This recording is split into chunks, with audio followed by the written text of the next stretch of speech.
বলতেছে যে ক্বালা আদম বাইনার রূহি ওয়া জাসাদি, বলতেছে যে আমি যখন রূহ আলাইহিস সালাম হযরত আদম আলাইহিস সালাম রূহ এবং শরীরের মধ্যে ছিল, তখন আমি নবুয়ত লাভ করেছি, নবী হিসেবে গ্রহণ হয়েছি। আল্লাহ রাসূলকে ভালোবাসতে হবে, আগে আল্লাহকে ভালোবাসতে হবে। আগে আল্লাহ তাআলাকে আল্লাহ রাসূলকে যদি ভালোবাসেন আল্লাহকে পাওয়া যাবে। যেমন বিসমিল্লাহির রাহমানির রহিম, কুল ইন কুনতুম তুহিব্বুনাল্লাহ ফাত্তাবিউনি ইউহিব্বুকুমুল্লাহ। কুল, হে নবী আপনি আপনার উম্মতদেরকে বলে দিন, ইন কুনতুম তুহিব্বুনাল্লাহ, যদি তোমরা আল্লাহকে ভালোবাসতে চাও, আল্লাহকে পেতে চাও, তাহলে আমাকে আগে ভালোবাসো, আমার নবীকে আগে ভালোবাসো। আমার নবীকে যদি ভালোবাসতে পারো আমার আল্লাহকে পেতে। মোহাম্মদ হারগিজ না গুফতা তা না গুফতা জিবরাইল, মোহাম্মদ হারগিজ না গুফতা তা না গুফতা জিবরাইল, জিবরাইল হারগিজ না গুফতা তা না গুফতা রব্বুল জলিল। মাশাআল্লাহ। কবি বলতেছে মোহাম্মদ কোনো কথা বলে না যখন আল্লাহ তাআলার পক্ষ থেকে আদেশ না আসে। আল্লাহ তাআলার পক্ষ থেকে যখন আদেশ আসবে আল্লাহ রাসূল কথা বলবে।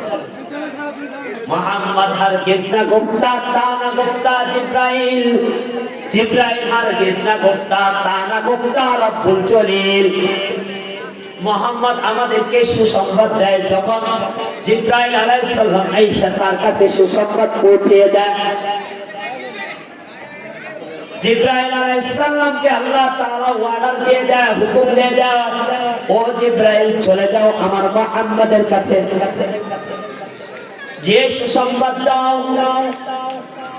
অমুক ব্যক্তিকে আমি মাফ করে দিয়েছি, জান্নাত এতটা আছে, জাহান্নাম এতটা আছে, দোজখে আসছে এই আযাব, জান্নাতে আসছে এই শাপ। তুমি যাই রাসূলকে বলে দাও, রাসূল তার উম্মতদেরকে বলে দিবে, তার সাহাবায়ে কেরামদেরকে বলে দিবে, সাহাবায়ে কেরাম তাবেঈনকে বলবে, তাবেঈনকে বলবে, তাবেঈন আইম্মায়ে মুজতাহিদিনকে বলবে, আইম্মায়ে মুজতাহিদিন সলফে সালেহিনদেরকে বলবে, সলফে সালেহিন আলেম ওলামাদেরকে বলবে, আলেম ওলামা আমাদেরকে মতো পাবলিকদেরকে বলবে। মোহাম্মদ হারগিজ না গুফতা তা না গুফতা জিবরাইল, জিবরাইল হারগিজ না গুফতা তা না গুফতা রব্বুল জলিল। আল্লাহ রাসূলের শান কেমন শুনেন, মর্যাদা কেমন শুনেন। একজন নবী মাসুম থাকে, তার কোনো গুনাহ হবে না এবং গুনাহ হতেও পারে না, গুনাহ করবে না, আর করলো আল্লাহ তাআলার সাথে সাথে মাফ করে দেন, তাহলে নবী থাকে মাসুম। হযরত ঈসা ইবনে মারইয়াম আমরা সকলেই জানি, হযরত ঈসা ইবনে মারইয়াম একজন নবী ছিলেন। নবী থাকা সত্ত্বেও আল্লাহর কাছে ফরিয়াদ করলেন, ইয়া আল্লাহ আমাকে আপনি নবী বানাইছেন, শুকরান আলহামদুলিল্লাহ, কিন্তু আমার একটা মনে মাকসাদ হলো আমি শেষ নবীর উম্মত হব।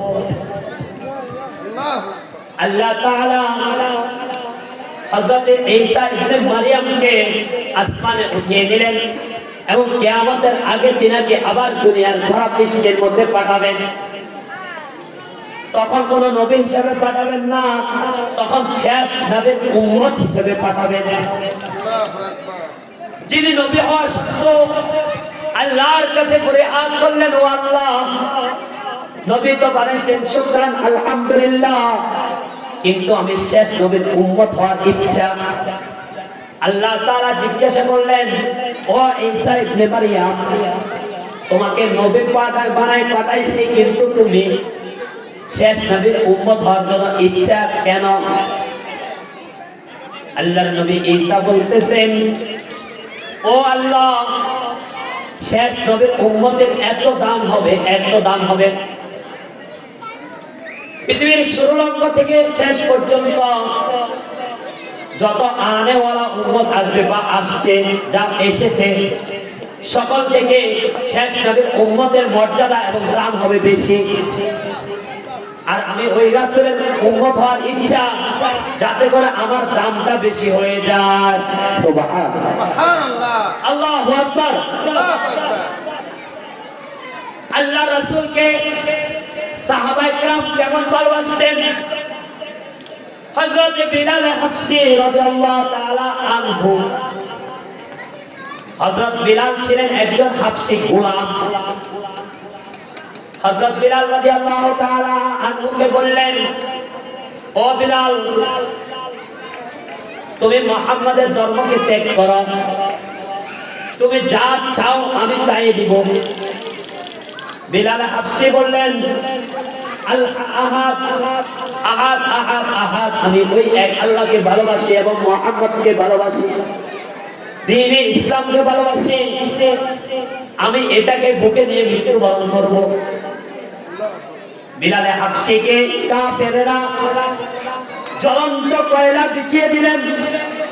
এই জ্বলন্ত কয়লার মধ্যে বিলাল হাবশীকে উলঙ্গ করে এই জ্বলন্ত কয়লার মধ্যে শুয়ে দিলেন। আর বিলাল হাবশী একটাই বলতেছেন, আল আহাদ আহাদ আহাদ আহাদ আহাদ আহাদ আহাদ, আল্লাহ এক, আল্লাহ এক, আল্লাহ এক, একটাই বলতেছেন আল্লাহ এক। হযরত মুহাম্মদ সাল্লাল্লাহু আলাইহি সাল্লাম তার রাসূল, বারে বারে কালিমা বলতেছেন, লা ইলাহা ইল্লাল্লাহ মুহাম্মাদুর রাসূলুল্লাহ সাল্লাল্লাহু আলাইহি ওয়াসাল্লাম। আমাদের রাসূলের দাম কত! আল্লাহর রাসূল দুনিয়ার মধ্যে যখন এসেছিলেন, আল্লাহর রাসূলের বরকত কতময়। হযরত হালিমাতুস সাদিয়া রাদিয়াল্লাহু তাআলা আনহা, আগের জামানা মানুষ একে অপরকে, অপরের বাচ্চাকে দুধ পান করাইতো। হযরত হালিমাতুস সাদিয়া রাদিয়াল্লাহু তাআলা আনহা, তিনি বাচ্চার জন্য মক্কা রওনা হলেন, মক্কাতুল মুকাররমা রওনা হলেন। যাওয়ার সময় তার সঙ্গী সঙ্গে অনেকগুলা তার সাথে রওনা হলেন। হযরত হালিমাতুস সাদিয়া গরীব মানুষ ছিলেন, তার উটনিটা ছিল একটু দুর্বল। হযরত হালিমাতুস সাদিয়া রাদিয়াল্লাহু তাআলা আনহা, তিনি রওনা হয়ে গেলেন মক্কাতুল মুকাররমা। তিনি মক্কা গিয়ে দেখেন সবাই বাচ্চা পেয়ে গেছে, সকালে শিশু বাচ্চা একটা একটা গ্রহণ করেছে। যাওয়ার সময় তার উটনিটা আস্তে আস্তে হেঁটে হেঁটে চলে গেলেন, আর তার সতী সাঙ্গীরা আগে চলে গেলেন। কিন্তু তিনি ঘাবড়ালেন না, আস্তে আস্তে ধীরে ধীরে আবার মক্কা গেলেন। মক্কা গিয়ে তিনি অবস্থান করতেছেন একটা বাচ্চার জন্য, কিন্তু তার কপালে বাচ্চা জমতেছে না। এমন সময় আব্দুল্লাহ আসলেন, রাসূল আকরাম সাল্লাল্লাহু আলাইহি ওয়াসাল্লামের দাদা। এসে বললেন, রাসূল আকরাম সাল্লাল্লাহু আলাইহি ওয়াসাল্লামের চাচা আসলেন। এসে তাকে বললেন যে তার বাবা নাই, তার মা নাই, সে এতিম। কোন মহিলা আছে যে তাকে দুধ পান করাইবা? হযরত হালিমা সাদিয়া রাদিয়াল্লাহু তাআলা আনহা বললেন যে আমি তো কোনো বাচ্চা পাইতেছি না, থাক তাকে গ্রহণ করে নি, যা দেয় তা। আল্লাহ রাসূলকে যখন বুকে নিলেন, হযরত হালিমা সাদিয়া রাদিয়াল্লাহু তাআলা আনহা, দুধ ছিল, দুধ ছিল শুকানো দুধ, তার স্তনে পরিপূর্ণ দুধ ছিল না। যখন আল্লাহ রাসূলকে কোলে নিলেন, সাথে সাথে তার দুধ পরিপূর্ণ হয়ে গেলেন। সুবহানাল্লাহ। হযরত হালিমা সাদিয়াল্লাহু তাআলা আনহা তিনি আবার রওনা হলেন। যখন আল্লাহ রাসূলকে নিলেন, উটনিটা এত দ্রুতগামী হতে লাগলেন, এত দ্রুতগামী হতে লাগলেন যে তার সতী সঙ্গীদেরকে পিছনে ফেলে তিনি আগে চলে গেলেন। এটা কার বরকতে? আল্লাহ রাসূলের। আল্লাহ রাসূলের বরকতে তার ওটের দ্রুতগামী হয়ে গেলেন। বাইরে গিয়ে দেখেন প্রত্যেকটা ছাগলের স্তনের মধ্যে দুধে ভরপুর হয়ে রয়েছে। হযরত হালিমা সাদিয়া রাদিয়াল্লাহু তাআলা আনহা তিনি 2 রাকাত নামাজ পড়লেন এবং আল্লাহর কাছে দোয়া করলেন, হে আল্লাহ, কোন একটি বাচ্চাকে দিলেন আমার ভাগ্যে, আয়েশা থেকে বাচ্চার আমার বুকও দুধে ভরা, ছাগলের বুকও দুধে ভরা, ছাগলের স্তনেও দুধে ভরা। আল্লাহু আকবার। আল্লাহ রাসূলের বরকতে তিনিও দুধ খাইতেন, তিনার বাচ্চাকেও দুধ খাওয়াইতেন, আল্লাহ রাসূলকেও দুধ খাওয়াইতেন, তার পরিবার পরিজন সকলে ছাগলের দুধ পান। অথচ আগে তিনার একটি বাচ্চা ছিল, তাকে পরিপূর্ণ দুধ দিতে পারতেন, আর আল্লাহ রাসূলের বরকতে দুধে ভরপুর হয়ে গেল। আল্লাহ রাসূল যখন জন্মগ্রহণ করে, আল্লাহ রাসূলের বরকতে এমন একটি প্রদীপ, এমন একটি আলো আল্লাহ তাআলা জ্বালিয়ে দিলেন, যে আলো ইতিপূর্বে মক্কাবাসীরা দেখে। আল্লাহ রাসূল, আল্লাহ তাআলা কোরআন মাজিদে বলতেছেন, ইয়া আইয়ুহাল্লাযীনা আমানু লা তারফাউ আসওয়াতাকুম ফাওকা সাওতিন নবী সাল্লাল্লাহু আলাইহি ওয়াসাল্লাম। ইয়া আইয়ুহাল্লাযীনা আমানু, ও ঈমানদাররা, লা তারফাউ, তোমরা উঁচু করো না, আসওয়াতাকুম, তোমাদের আওয়াজকে, ফাওকা সাওতিন নবী সাল্লাল্লাহু আলাইহি ওয়াসাল্লাম, রাসূল আকরাম সাল্লাল্লাহু আলাইহি ওয়াসাল্লাম আওয়াজে উপরে তোমরা আওয়াজ করো না। সাহাবায়ে কিরাম যখন আল্লাহ তাআলার হুকুমে আল্লাহ রাসূলের উপর আয়াত নাযিল হতো, সাহাবায়ে কিরামদেরকে নিয়ে আল্লাহ রাসূল বসে ওই কোরআনের ব্যাখ্যা, ওই কোরআনের তাফসীর আল্লাহ রাসূল সাহাবায়ে কিরামদেরকে শোনাতেন। তখন কোন সাহাবী যাতে করে কথা উচ্চ স্বরে না বলে আল্লাহ রাসূলের সামনে, এইজন্য আল্লাহ তাআলা আয়াত নাযিল করে দিয়েছেন, ইয়া আইয়ুহাল্লাযীনা আমানু লা তারফাউ আসওয়াতাকুম ফাওকা সাওতিন নবী। ও ঈমানদার বান্দারা, আল্লাহ রাসূলের সামনে তোমরা আওয়াজকে উঁচু করো, রাসূলের আওয়াজ থেকে যাতে তোমাদের আওয়াজ উঁচু না হয়। ইয়া আইয়ুহাল্লাযীনা আমানু লা তুকদ্দিমু বাইনা ইয়াদাইল্লাহ ওয়া রাসূলিহি ওয়াত্তাকুল্লাহ ইন্নাল্লাহা সামিউন আলীম। ইয়া আইয়ুহাল্লাযীনা আমানু, ও ঈমানদাররা, লা তুকদ্দিমু বাইনা ইয়াদাইল্লাহ, তোমরা তোমাদেরকে অগ্রসর করো না আল্লাহ এবং রাসূলের সামনে। এটা দ্বারা দুইটা ব্যাখ্যা হতে পারে। এক, যখন রাসূল আকরাম সাল্লাল্লাহু আলাইহি ওয়াসাল্লাম সফরে যায়, তখন তোমরা রাসূলের আগে অগ্রসর হয়ে যাবে। দুই, যখন রাসূল কোনো কথা বলতে তোমরা চুপ করে শুনে থাকো, কথা বলবে। এটা কেন বলছে? এটা বলছে এই কারণে, ইন্নাল উলামা ওয়ারাসাতুল আমবিয়া, আলেমগণেরা হলো নবী রাসূলের ওয়ারিস। আমরা কেউ নবীকে দেখছি? দেখি। তাহলে এখন নবীর ওয়ারিস থেকে আমরা দিন শিখতে হবে। এর জন্য আমরা যারা মজলিসে বসবো কিছুক্ষণ পরে, আমাদের সামনে আমাদের সম্মানিত প্রধান অতিথি আলহাজ মাওলানা ডাক্তার এম এ খাদের খান মালুকপুরি আমাদের সম্মুখে থাকবে। তখন আমরা কেউ উঠাউঠি করবো, আমরা কেউ কথাবার্তা বলবো না। কেন? তাহলে মজলিসের আদবের বরখেলাপ হবে। আর এই বরখেলাপ রাসূল আকরাম সাল্লাল্লাহু আলাইহি ওয়াসাল্লাম আমাদেরকে শিক্ষা দেয় না। রাসূল শিক্ষা দিয়েছে যে তোমরা যখন মজলিসে বসবা, মজলিসে আদব রাখবা।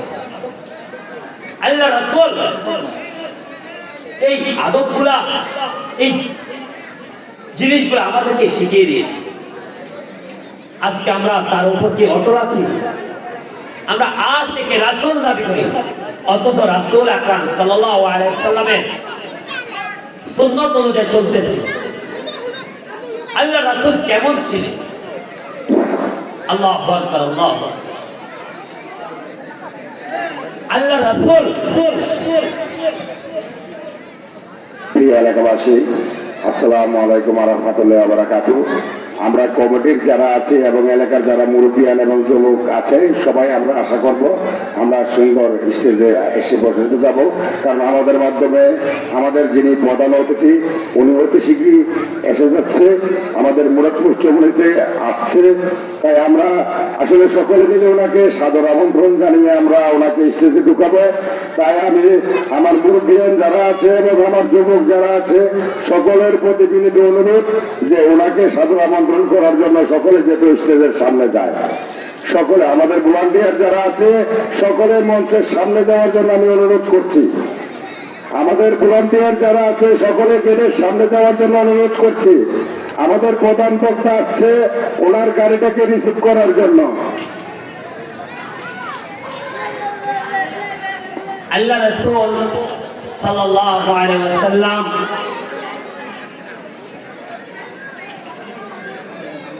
কেমন নূরানি চেহারা ছিলেন?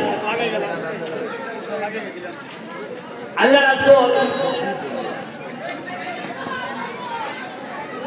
যখন ঘরে আসতে, ঘরের মধ্যে লাইট বাতি জ্বালানো লাগতো।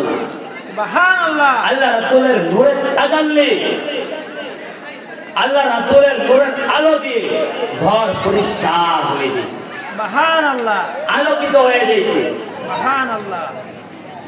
আল্লাহু আকবার, আল্লাহু আকবার, আল্লাহু আকবার। এই আল্লাহ রাসূলের মুহাব্বত, ভালোবাসা আমার আপনার ভিতর থাকতে হবে। আমি আপনি আল্লাহ রাসূলকে ভালোবাসতে হবে। কেমন ভালোবাসতে বাঁচতে হবে? এক সাহাবা আসলেন রাসূলের কাছে, এসে বললেন ইয়া রাসূলুল্লাহ, ইয়া হাবিবাল্লাহ, আমি তো আপনাকে অনেক ভালোবাসি। আল্লাহ রাসূল বললেন তুমি কি সত্যি আমার অনেক ভালোবাসো? বলে হ্যাঁ। বলতেছি নারে তাকবীর, নারে রিসালাত। আজকের বিশেষ বক্তা হযরত মাওলানা শহীদুল্লাহ কামাল কাদের হুজুরের আগমন মাহফিল কমিটির পক্ষ থেকে আল্লাহ রাসূল বলতেছেন কেমন ভালোবাসো? তুমি কি তোমার ছেলে সন্তান সবাই থেকে আমাকে ভালোবাসো? সে বলল আল্লাহ রাসূল আমার ছেলে থেকে না, স্ত্রী থেকে না। তখন আল্লাহ রাসূল বলছে তুমি পরিপূর্ণ আশিকে রাসূল এখনো হয়নি। তুমি পরিপূর্ণ আশিকে রাসূল হতে হলে দুনিয়ার সকল কিছু থেকে আমাকে বেশি ভালোবাসো, তাহলে তুমি আশিকে রাসূল হিসেবে তুমি আল্লাহর কাছে দামি হবে।